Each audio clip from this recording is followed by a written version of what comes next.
Chapter 8, Mishnah 4. Mishnahs 1 and 2 discussed some laws regarding a man who is sterile, cannot father children due to injury. Our Mishnah addresses laws of Yibum and Chalitza for sterile men.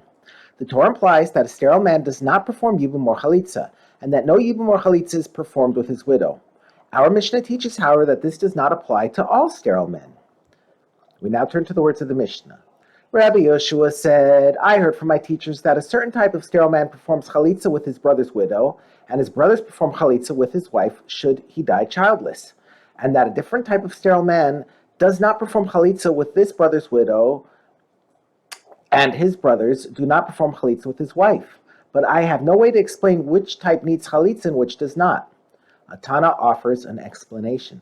Rabbi Akiva said, I will explain these statements. Someone who was born healthy but became sterile through an injury inflicted by man performs chalitza with his brother's wife, and his brothers perform chalitza with his wife, because he had a time in his life when he was fit to have children, whereas someone who is sterile from birth does not perform chalitza with his brother's wife, and his brothers do not perform chalitza with his wife, because he never had a time in his life when he was fit to have children.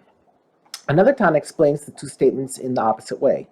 Rabbi Eliezer says, it is not so.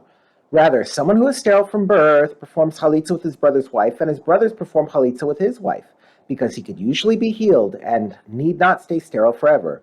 Whereas someone who is sterile through an injury inflicted by man does not perform chalitza with his brother's wife, and his brothers do not perform chalitza with his wife, because he could not be healed and will stay sterile forever. Another Tana cites a proof to Rabbi Akiva.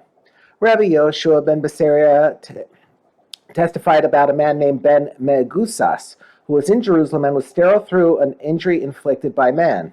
And when Ben Megusas died, the sages permitted his brother to perform Yibum with his wife. Rabbi Yeshua ben Besaria gave this testimony to support the words of Rabbi Akiva, who ruled that the brothers perform chalitza with the wife of a man who became sterile through injury. They may similarly perform Yibum with her.